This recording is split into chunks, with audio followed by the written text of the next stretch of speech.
ಕಾಂಗ್ರೆಸ್ ವರಿಷ್ಠರಿಗೆ KH ಮುನಿಯಪ್ಪನವರು 7 ಬಾರಿ ಕೋಲಾರ ಲೋಕಸಭಾ ಸಂಸದರಾಗಿ 10 ವರ್ಷಗಳ ಕಾಲ ಕೇಂದ್ರದ ಸಚಿವರಾಗಿ ಪಕ್ಷ ನಿಷ್ಠೆಯಿಂದ ಕೆಲಸ ಮಾಡಿರುವಂಥವ್ರು, ಹಿರಿಯ ರಾಜಕೀಯ ಧುರೀಣರು, ರಾಜಕೀಯ ಮುತ್ಸದ್ದಿ ಅಂಥವ್ರಿಗೆ ಕಾಂಗ್ರೆಸ್ ಕರ್ನಾಟಕ ರಾಜ್ಯದಲ್ಲಿ ಉನ್ನತ ಸ್ಥಾನ ಕೊಡೋದ್ರಲ್ಲಿ ವಿಫಲಾಗಿದೆ. ನಾವು ದಶಕಗಳಿಂದ ಹೋರಾಟ ಮಾಡ್ಕೊಂಡು ಬರ್ತಾ ಇದ್ದೀವಿ. ನಮ್ಮ ದಲಿತ ಸಮುದಾಯದಲ್ಲಿ KH ಮುನಿಯಪ್ಪನವರು ನಮ್ಮ ಸರ್ವೋಚ್ಚ ನಾಯಕರಿದ್ದಾರೆ. ಮಾದಿಗರ ಭೀಷ್ಮ. ನಮ್ಮ ನಾಯಕರಿಗೆ ಕಾಂಗ್ರೆಸ್ ಪಕ್ಷ ಗೌರವ ಕೊಡಬೇಕು. ಈ ಬಾರಿ ಕರ್ನಾಟಕ ರಾಜ್ಯದಲ್ಲಿ 136 ಸೀಟುಗಳು ಬರೋದಕ್ಕೆ ಅವ್ರದ್ದು ಕೂಡ ಪಾತ್ರ ಇದೆ. ಅವ್ರಿಗೆ ಈ ಬಾರಿ ಮುಖ್ಯಮಂತ್ರಿ ಸ್ಥಾನನೇ ಕೊಡಬೇಕು ಅಂತೇಳಿ ನಾವೆಲ್ಲ ಒತ್ತಾಯ ಮಾಡ್ಕೊಂಡು ಬಂದಿದ್ದೀವಿ. ಬದಲಾದ ರಾಜಕೀಯ ಪರಿಸ್ಥಿತಿಗಳಲ್ಲಿ ಮುಖ್ಯಮಂತ್ರಿ ಸ್ಥಾನ ಆಗೋದಿಲ್ಲ, ಉಪಮುಖ್ಯಮಂತ್ರಿ ಆದ್ರೂ ಕೊಡಬೇಕು ಅಂತೇಳಿ ನಾವೆಲ್ಲ ಕೂಡ ಒತ್ತಾಯ ಮಾಡಿದ್ವಿ.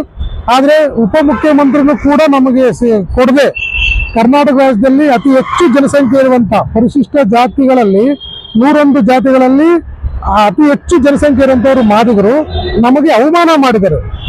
ಇದೊಂದು ವಂಚನೆ. ಇವತ್ತು ಇನ್ನು ಹೊಸದಾಗಿ ಗೆದ್ದು ಸಚಿವರಾಗಿ ಗೆದ್ದಿರುವಂತವ್ರಿಗೆ 2-3 ಖಾತೆಗಳು. ಈಗ ಪ್ರಿಯಾಂಕಾ ಖರ್ಗೆ ಅವರಿಗೆ ಗೃಹ ಖಾತೆ ಮತ್ತು ITBT ಮತ್ತು ಕೌಶಲ್ಯಾಭಿವೃದ್ಧಿ 2-3 ಖಾತೆಗಳು. ಮತ್ತೆ ಜಿ ಪರಮೇಶ್ವರ್ ಅವರಿಗೆ ಗೃಹ ಖಾತೆ, ಉಪಮುಖ್ಯಮಂತ್ರಿ ಖಾತೆ, ಇನ್ನಿತರ ಖಾತೆಗಳು. ಇದು ತಾರತಮ್ಯ, ಇದು ಅನ್ಯಾಯ. ನಾವು ಮಲ್ಲಿಕಾರ್ಜುನ್ ಖರ್ಗೆ ಸಾಹೇಬ್ರ ಹತ್ರ ವಿನಂತಿ ಮಾಡ್ತಾ ಇದೀವಿ. ಅವರು ತಾಯಿ ಸ್ಥಾನದಲ್ಲಿ ರಾಷ್ಟ್ರೀಯ ಅಧ್ಯಕ್ಷರಾಗಿದ್ದಾರೆ. ಎಲ್ರಿಗೂ ಒಂದೇ ನ್ಯಾಯ ಕೊಡಬೇಕು. ಒಂದು ಕಣ್ಣಿಗೆ ಬೆಣ್ಣೆ, ಒಂದು ಕಣ್ಣಿಗೆ ಸುಣ್ಣ ಆಗಬಾರ್ದು. ಈಗ ಮಾದಿಗರಿಗೆ ಎಷ್ಟು ಸೀಟ್ ಕೊಡ್ತಿರೋ, ಎಷ್ಟು ಮಂತ್ರಿ ಸ್ಥಾನ ಕೊಡ್ತಿರೋ, ಒಲಿರಿಗೂ ಅಷ್ಟೇ ಕೊಡಿ. ಎಲ್ಲರಿಗೂ ಸಾಮಾಜಿಕ ನ್ಯಾಯ ಕೊಡಿ. ಕಾಂಗ್ರೆಸ್ ಪಕ್ಷ ಅಂತಂದ್ರೆ ಸಾಮಾಜಿಕ ನ್ಯಾಯ ಅಂತ, ಅದರ ಹೆಸರೇ ಸಾಮಾಜಿಕ ನ್ಯಾಯ ಅಂತ ಬರ್ತದೆ. ಆದ್ರೆ ಇಲ್ಲಿ ಪ್ರಮುಖವಾದಂತ ಖಾತೆಗಳ ಅಂಶ ವಿಚಾರದಲ್ಲಿ ಸಾಮಾಜಿಕ ನ್ಯಾಯನೇ ಇಲ್ಲ. ನಮ್ಗೆ ಇದೊಂದು ನೋವಾಗಿದೆ. ಇಡೀ ರಾಜ್ಯದ ಪ್ರತಿಯೊಂದು ಗ್ರಾಮದಿಂದ, ಪ್ರತಿಯೊಂದು ಹೋಬಳಿ ಮಟ್ಟದಲ್ಲಿ, ಪಂಚಾಯತಿ ಮಟ್ಟದಲ್ಲಿ, ತಾಲೂಕು ಮಟ್ಟದಲ್ಲಿ, ರಾಜ್ಯ ಮಟ್ಟದಲ್ಲಿ ಇವತ್ತು ಜನ ಎದ್ದು ಕೂಗ್ತಾ ಇದ್ದಾರೆ. ನಮ್ಮ ನಾಯಕರಿಗೆ ಅನ್ಯಾಯ ಆಗ್ತಾ ಇದೆ, ಮೋಸ ಆಗ್ತಾ ಇದೆ, ನಾವು ನಮ್ಮ ನಾಯಕನ ಪರ ನಿಲ್ಲಬೇಕು ಅಂತೇಳಿ.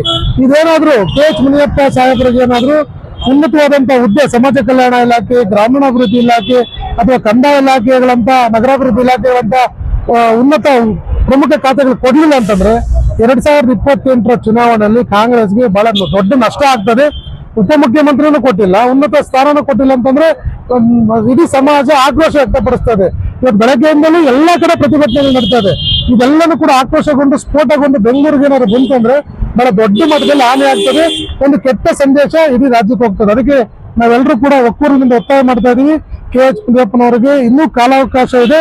KH ಮುನಿಯಪ್ಪನವರಿಗೆ ಉಪಮುಖ್ಯಮಂತ್ರಿ ಸ್ಥಾನ ಕೊಡಬೇಕು, ಸಂಪುಟದಲ್ಲಿ ಉನ್ನತ ಸ್ಥಾನಮಾನಗಳನ್ನ ಕೊಡಬೇಕು ಅಂತ ನಾವು ವಿನಂತಿ ಮಾಡ್ತಾ ಇದ್ದೀವಿ. ಅಧ್ಯಕ್ಷ ಸಮುದಾಯದ ಮುಖಂಡರಾಗಿ, ಮಾನವ ಸಮುದಾಯದ ಮುಖಂಡರಾಗಿ ಯಾರಿಗಾದ್ರೂ ಮನವಿ ಕೂಡ ಇಚ್ಛೆ ಇದೆಯಾ ಸರ್? ಎಲ್ಲ ನಿಯೋಗ ಹೋಗಿ ನಾವೀಗಾಗಲೇ ಪಕ್ಷದ ಅಧ್ಯಕ್ಷರಾಗಿದ್ದಂತ DK ಶಿವಕುಮಾರ್ ಸಾಹೇಬರು, ನೂತನ ಅಧ್ಯಕ್ಷರಾದಂತ BK ಹರಿಪ್ರಸಾದ್ ಅವರು ಮತ್ತು ಹಾಲಿ ಮುಖ್ಯಮಂತ್ರಿಗಳಾದಂತ DK ಶಿವಕುಮಾರ್ ಅವರು, ಮಾಜಿ ಮುಖ್ಯಮಂತ್ರಿಗಳಾದಂತ ಸಿದ್ದರಾಮಯ್ಯನವರು ಮತ್ತು ಪಕ್ಷದ ಇತರೆ ವರಿಷ್ಠಗಳು ಮಲ್ಲಿಕಾರ್ಜುನ ಖರ್ಗೆ ಸಾಹೇಬರು, ರಾಹುಲ್ ಗಾಂಧಿ ಅವರು, ಸೋನಿಯಾ ಗಾಂಧಿ ಅವರು, ಪ್ರಿಯಾಂಕಾ ಗಾಂಧಿ ಅವರು ಮತ್ತು KC ವೇಣುಗೋಪಾಲ್ ಅವರು, ಸುರ್ಜೇವಾಲಾ ಸಾಹೇಬರು ಎಲ್ರಿಗೂ ಕೂಡ ಇಮೇಲ್ ಮಾಡುವ ಮೂಲಕ, ಪತ್ರಗಳನ್ನು ಬರೆಯುವ ಮೂಲಕ, ವಾಟ್ಸಪ್ ಹಾಕುವ ಮೂಲಕ ನಮ್ಮ ಆಕ್ರೋಶವನ್ನ, ನಮ್ಮ ಮನವಿಯನ್ನ ಅವ್ರಿಗೆಲ್ಲರೂ ಕೂಡ ಕೊಟ್ಟಿದ್ದೀವಿ. ಅವ್ರು ಏನ್ ತೀರ್ಮಾನ ಮಾಡ್ತಾರೆ ಅದ್ರ ಮೇಲೆ ನಮ್ಮ ಮುಂದಿನ ನಡೆ ಇರ್ತದೆ. ನಾವು ನಮ್ಮ KH ಮುನಿಯಪ್ಪ ಸಾಹೇಬರ ತೀರ್ಮಾನ ಕಾಯ್ತಾ ಇದೀವಿ. ಅದಕ್ಕೋಸ್ಕರ ನಾವು ಒತ್ತಾಯ ಮಾಡ್ತಾ ಇದೀವಿ ಮಲ್ಲಿಕಾರ್ಜುನ ಖರ್ಗೆ ಅವ್ರಿಗೆ.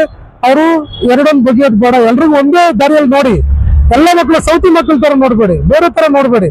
ನಮ್ಮನ್ನು ಕೂಡ ಗೌರವವಾಗಿ ನಡೆಸ್ಕೊಳ್ಳಿ. ನಾವು ನಿಮ್ಮನ್ನ ತಂದೆ ತಾಯಿ ಸ್ಥಾನದಲ್ಲಿ ನೋಡ್ತೀವಿ.